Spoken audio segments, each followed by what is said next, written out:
त्रिदलं त्रिगुणाकारं त्रिनेत्रं च त्रिधायुधं त्रिजन्म पापसंहारम्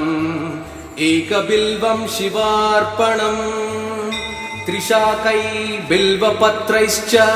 अच्छिदै कोमलै शुभै तव पूजां करिष्यामि एकबिल्वं शिवार्पणम् कोटिकन्या महादानं तिलपर्वतकोटयः काञ्चनं क्षीरदानेन एकबिल्वं शिवार्पणम् काशीक्षेत्रनिवासं च कालभैरवदर्शनम् प्रयागे माधवं दृष्ट्वा एकबिल्वं शिवार्पणम् इन्दुवारे व्रतं स्थित्वा निराहारो महेश्वरः नक्तं हौष्यामि देवेश एकबिल्वं शिवार्पणम् रामलिङ्गप्रतिष्ठा च वैवाहिककृतं तथा तटाकानि च सन्धानम् एकबिल्वं शिवार्पणम् अखण्डबिल्वपत्रं च आयुधं शिवपूजनम् कृतं नाम सहस्रेण एकबिल्वं शिवार्पणम् उमया सह देवेश नन्दिवाहनमेव च भस्मलेपन सर्वाङ्गम् एकबिल्वं शिवार्पणम् सालग्रामेण विप्राणां तटाकं दशकूपयो यज्ञकोटिसहस्रश्च एकबिल्वं शिवार्पणम् दन्तिकोटिसहस्रेषु अश्वमेधशतक्रतौ कोटिकन्या महादानम् एकबिल्वं शिवार्पणम् बिल्वाणां दर्शनं पुण्यं स्पर्शनं पापनाशनम् अघोरपापसंहारम् एकबिल्वं शिवार्पणम् सहस्रवेदपाठेषु ब्रह्मस्थापनमुच्यते अनेकव्रतकोटीनाम् एकबिल्वं शिवार्पणम् अन्नदानसहस्रेषु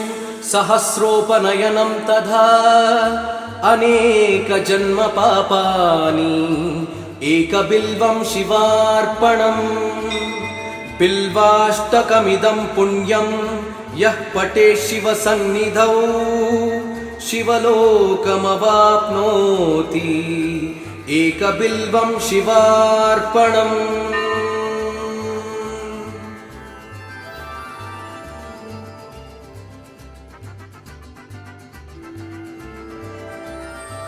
त्रिदलं त्रिगुणाकारं त्रिनेत्रं च त्रिधायुधं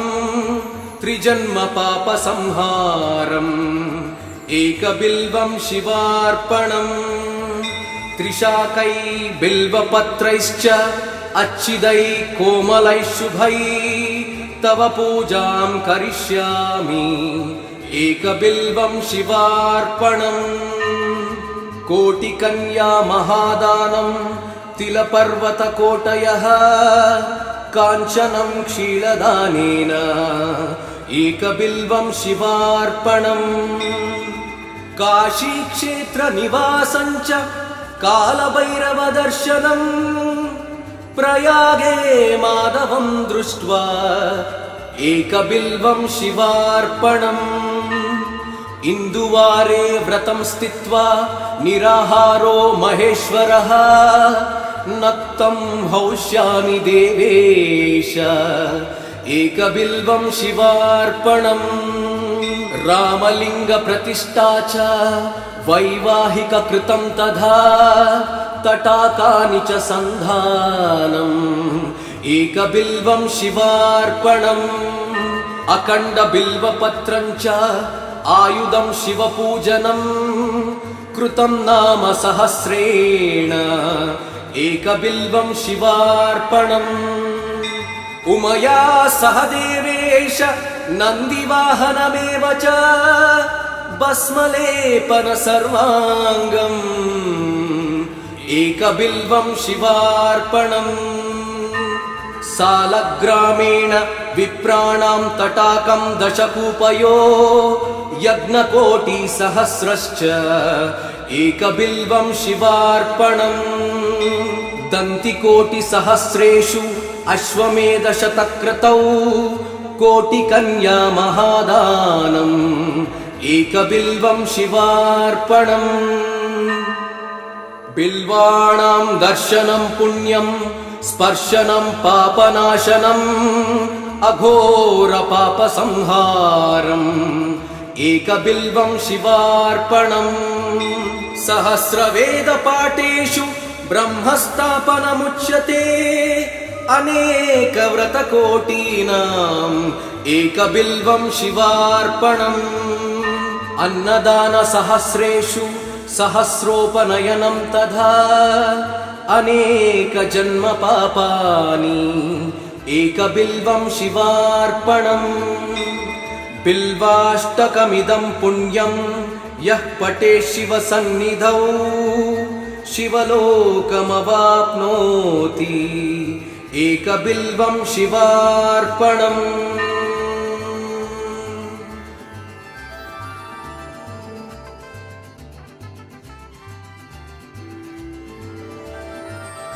त्रिदलं त्रिगुणाकारं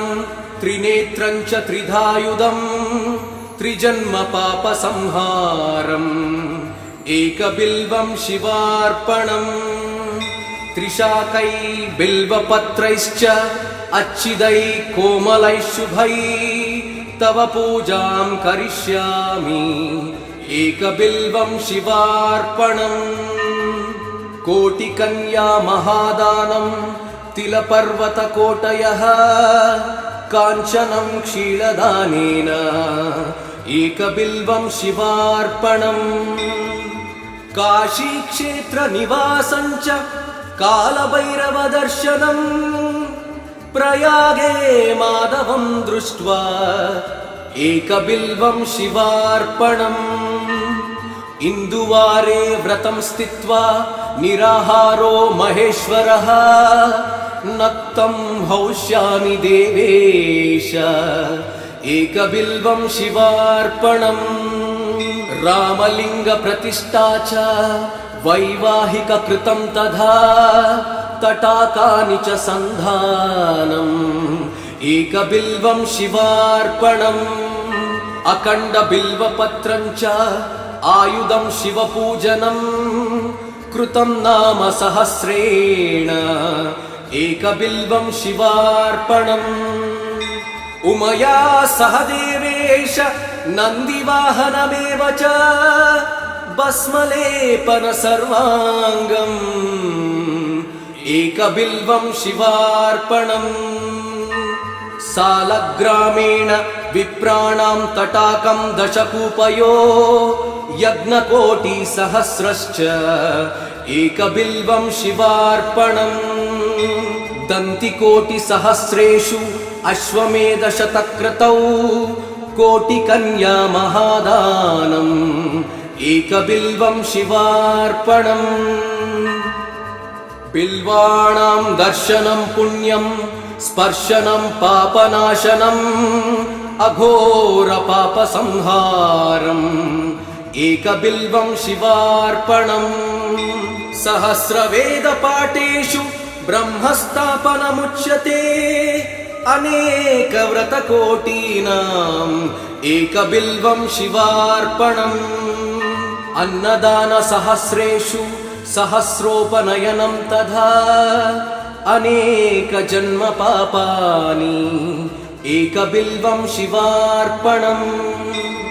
बिल्वाष्टकमिदं पुण्यं यः पठेत् शिवसन्निधौ शिवलोकमवाप्नोति एकबिल्वं शिवार्पणम्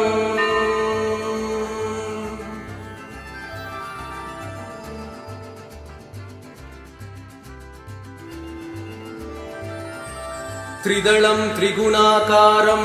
त्रिनेत्रं च त्रिधायुधं त्रिजन्मपापसंहारम् एकबिल्वं शिवार्पणम् त्रिशाकै बिल्वपत्रैश्च अच्छिदै कोमलैः शुभै तव पूजां करिष्यामि एकबिल्वं शिवार्पणम् कोटिकन्या महादानं तिलपर्वतकोटयः काञ्चनं क्षीरदानेन एकबिल्वं शिवार्पणम् काशीक्षेत्रनिवासं च कालभैरवदर्शनम् प्रयागे माधवं दृष्ट्वा एकबिल्वं शिवार्पणम् इन्दुवारे व्रतं स्थित्वा निराहारो महेश्वरः नक्तं हौष्यामि देवेश एकबिल्वं शिवार्पणम् रामलिङ्गप्रतिष्ठा च वैवाहिककृतं तथा तटाकानि च सन्धानम् एकबिल्वं शिवार्पणम् अखण्डबिल्वपत्रं च आयुधं शिवपूजनम् कृतं नाम सहस्रेण एकबिल्वं शिवार्पणम् उमया सह देवेश नन्दिवाहनमेव च भस्मलेपन सर्वाङ्गम् एकबिल्वं शिवार्पणम् सालग्रामेण विप्राणां तटाकं दशकूपयो यज्ञकोटिसहस्रश्च एकबिल्वं शिवार्पणम् दन्तिकोटिसहस्रेषु अश्वमेधशतक्रतौ कोटिकन्या महादानम् एकबिल्वं शिवार्पणम् बिल्वाणां दर्शनं पुण्यं स्पर्शनं पापनाशनम् अघोरपापसंहारम् एकबिल्वं शिवार्पणम् सहस्रवेदपाठेषु ब्रह्मस्थापनमुच्यते अनेकव्रतकोटीनाम् एकबिल्वं शिवार्पणम् अन्नदानसहस्रेषु सहस्रोपनयनं तथा अनेकजन्मपापानि एकबिल्वं शिवार्पणम् बिल्वाष्टकमिदं पुण्यं यः पठेत् शिवसन्निधौ शिवलोकमवाप्नोति एकबिल्वं शिवार्पणम्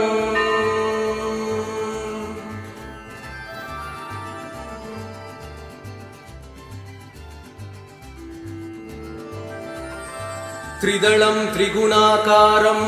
त्रिनेत्रं च त्रिधायुधं त्रिजन्मपापसंहारम् एकबिल्वं शिवार्पणम् त्रिशाकै बिल्वपत्रैश्च अच्छिदै कोमलैः शुभै तव पूजां करिष्यामि एकबिल्वं शिवार्पणम् कोटिकन्या महादानं तिलपर्वतकोटयः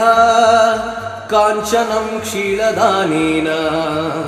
एकबिल्वं शिवार्पणम् काशीक्षेत्रनिवासं च कालभैरवदर्शनम्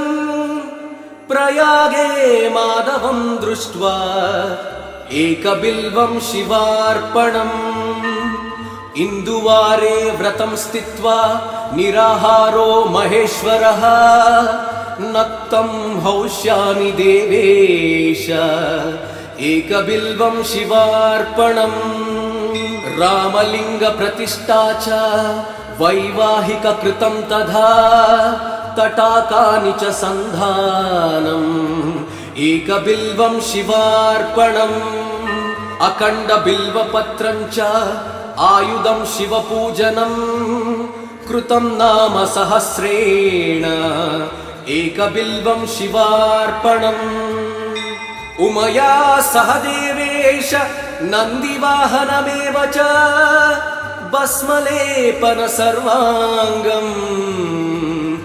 एकबिल्वं शिवार्पणम् सालग्रामेण विप्राणां तटाकं दशकूपयो यज्ञकोटिसहस्रश्च एकबिल्वं शिवार्पणम् दन्तिकोटिसहस्रेषु अश्वमेधशतक्रतौ कोटिकन्या महादानम्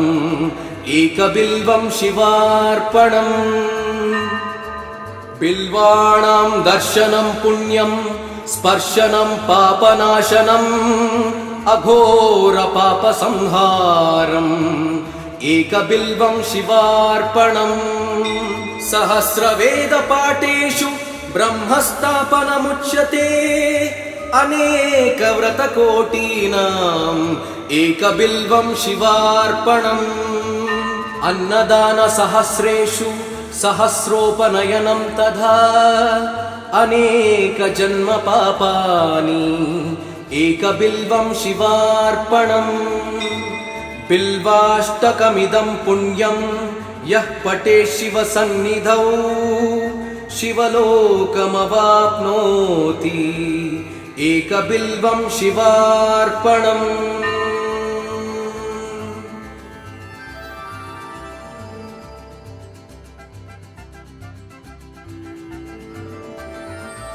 त्रिदलं त्रिगुणाकारं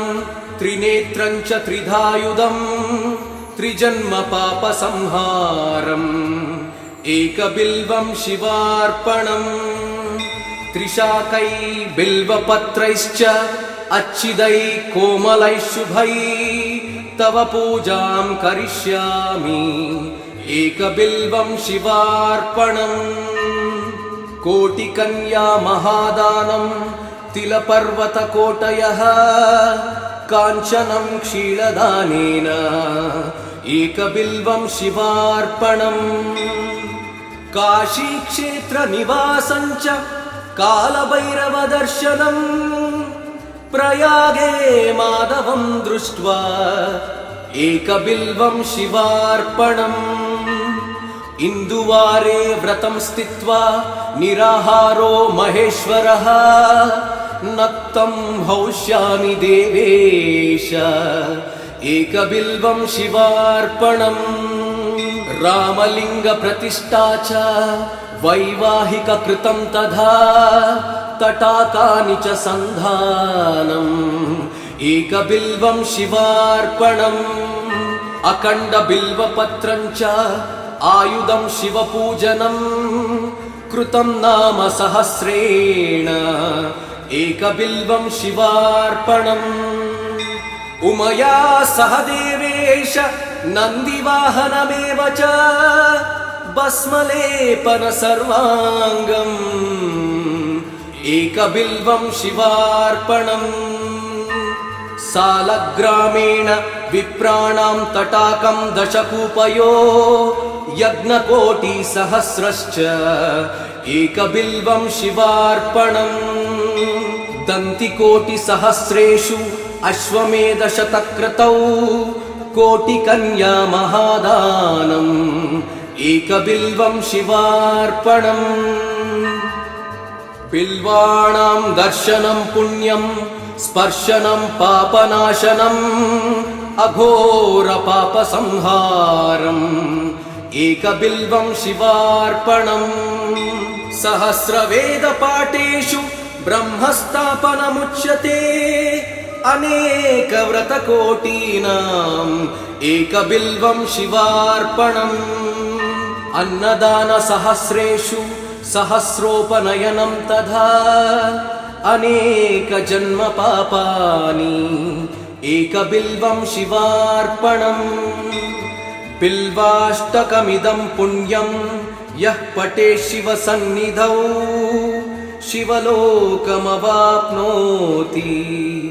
एकबिल्वं शिवार्पणम्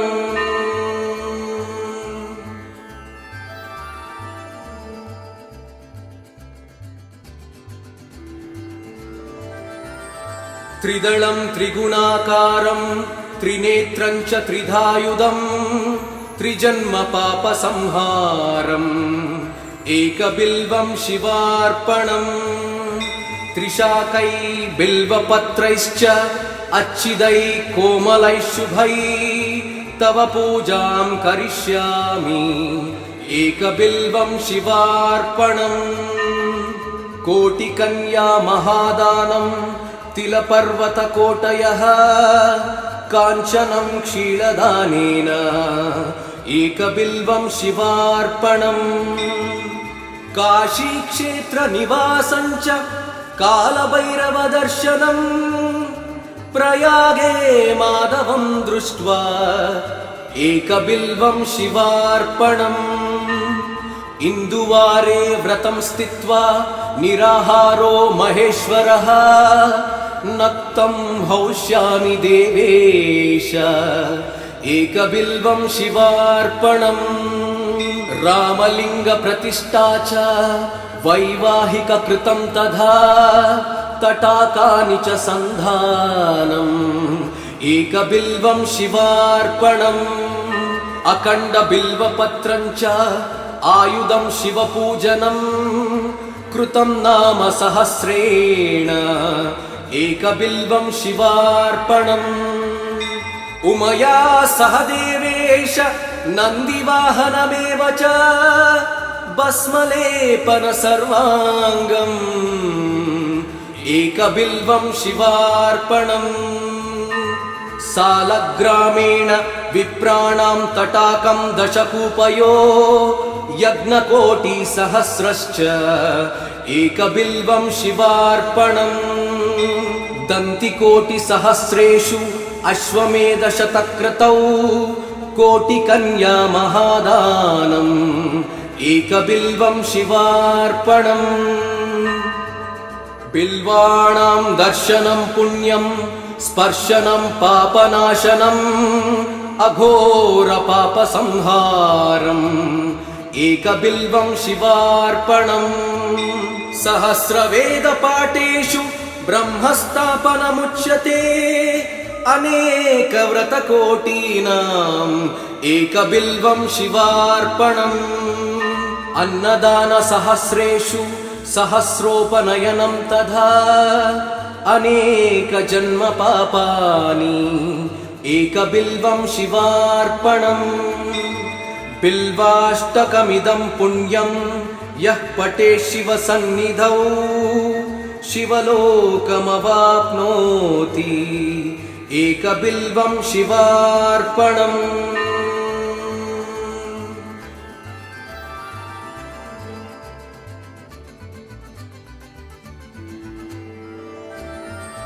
त्रिदलं त्रिगुणाकारं त्रिनेत्रं च त्रिधायुधं त्रिजन्मपापसंहारम् एकबिल्वं शिवार्पणम् त्रिशाकै बिल्वपत्रैश्च अच्छिदै कोमलै शुभै तव पूजां करिष्यामि एकबिल्वं शिवार्पणम् कोटिकन्या महादानं तिलपर्वतकोटयः काञ्चनं क्षीरदानेन एकबिल्वं शिवार्पणम् काशीक्षेत्रनिवासं च कालभैरवदर्शनम्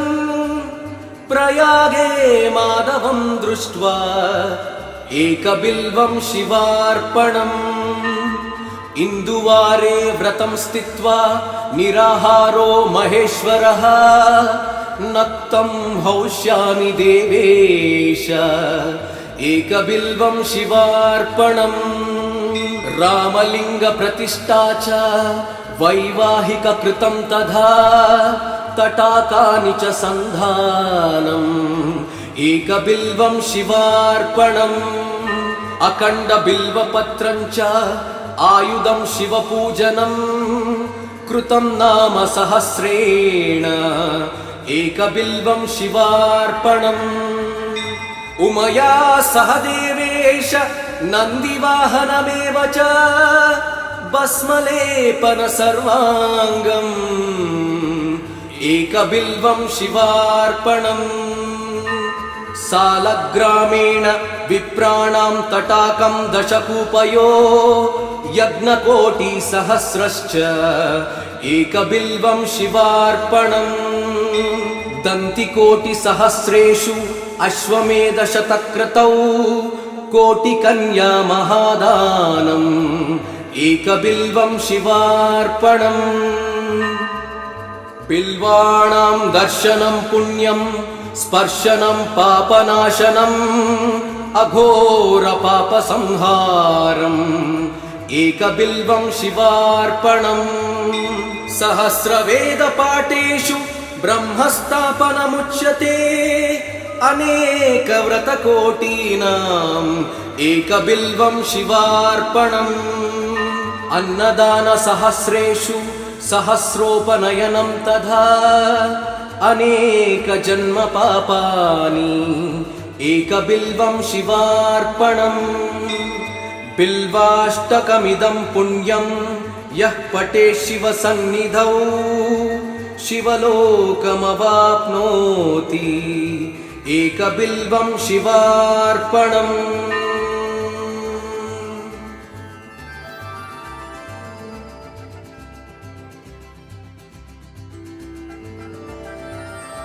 త్రిదళం త్రిగుణాకారం త్రినేత్రం చ త్రిధాయుధం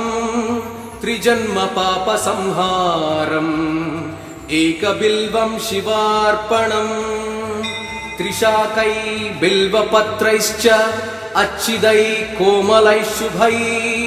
తవ పూజాం కరిష్యామి ఏకబిల్వం శివార్పణం కోటికన్యా మహాదానం తిలపర్వతకోటయః కాంచనం క్షీరదానేన ఏకబిల్వం శివార్పణం కాశీక్షేత్ర నివాసం చ కాలభైరవదర్శనం ప్రయాగే మాధవం దృష్ట్వా ఏకబిల్వం శివార్పణం ఇందువారే వ్రతం స్థిత్వా నిరాహారో మహేశ్వరః నక్తం హౌష్యామి దేవేశ ఏకబిల్వం శివార్పణం రామలింగ ప్రతిష్ఠా చ వైవాహిక కృతం తథా తటాకాని చ సంధానం ఏకబిల్వం శివార్పణం అఖండ బిల్వపత్రం చ ఆయుధం శివపూజనం కృతం నామ సహస్రేణ ఏకబిల్వం శివార్పణం ఉమయా సహ దేవేశ నందివాహనమేవ చ భస్మలేపన సర్వాంగం ఏకబిల్వం శివార్పణం సాలగ్రామేణ విప్రాణాం తటాకం దశకూపయో యజ్ఞకోటి సహస్రశ్చ ఏకబిల్వం శివార్పణం దంతికోటి సహస్రేషు అశ్వమేధ శతక్రతౌ కోటికన్యా మహాదానం ఏకబిల్వం శివార్పణం బిల్వాణాం దర్శనం పుణ్యం స్పర్శనం పాపనాశనం అఘోర పాప సంహారం ఏకబిల్వం శివార్పణం సహస్రవేద పాఠేషు బ్రహ్మస్థాపనముచ్యతే అనేక వ్రతకోటీనాం ఏకబిల్వం శివార్పణం అన్నదాన సహస్రేషు సహస్రోపనయనం తథా అనేక జన్మ పాపాని ఏకబిల్వం శివార్పణం బిల్వాష్టకమిదం పుణ్యం యః పఠే శివ సన్నిధౌ శివలోకమవాప్నోతి ఏకబిల్వం శివార్పణం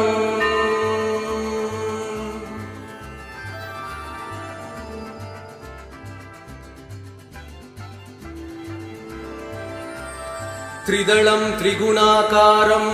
త్రినేత్రం చ త్రిధాయుధం త్రిజన్మ పాప సంహారం ఏకబిల్వం శివార్పణం త్రిశాకై బిల్వపత్రైశ్చ అచ్చిదై కోమలై శుభై తవ పూజాం కరిష్యామి ఏకబిల్వం శివార్పణం కోటికన్యా మహాదానం తిలపర్వతకోటయః కాంచనం క్షీరదానేన ఏకబిల్వం శివార్పణం కాశీక్షేత్ర నివాసం చ कालभैरवदर्शनम् प्रयागे माधवं दृष्ट्वा एकबिल्वं शिवार्पणम् इन्दुवारे व्रतं स्थित्वा निराहारो महेश्वरः नक्तं हौष्यामि देवेश एकबिल्वं शिवार्पणम् रामलिंग प्रतिष्ठा च वैवाहिक कृतं तथा तटाकानि च सन्धानम् एकबिल्वं शिवार्पणम् अखण्ड बिल्वपत्रं च आयुधं शिवपूजनं कृतं नाम सहस्रेण एकबिल्वं शिवार्पणम् उमया सह देवेश नन्दिवाहनमेव च भस्मलेपन सर्वाङ्गम् एकबिल्वं शिवार्पणम् सालग्रामेण विप्राणां तटाकं दशकूपयो यज्ञकोटिसहस्रश्च एकबिल्वं शिवार्पणम् दन्तिकोटिसहस्रेषु अश्वमेधशतक्रतौ कोटिकन्या महादानम् एकबिल्वं शिवार्पणम् बिल्वाणां दर्शनं पुण्यं स्पर्शनं पापनाशनम् अघोर पापसंहारम् एकबिल्वं शिवार्पणम् सहस्रवेदपाठेषु ब्रह्मस्थापनमुच्यते अनेकव्रतकोटीनाम् एकबिल्वं शिवार्पणम् अन्नदानसहस्रेषु सहस्रोपनयनं तथा अनेकजन्म पापानि एकबिल्वं शिवार्पणम् बिल्वाष्टकमिदं पुण्यं यः पठेत् शिवसन्निधौ शिवलोकमवाप्नोति एकबिल्वं शिवार्पणम्।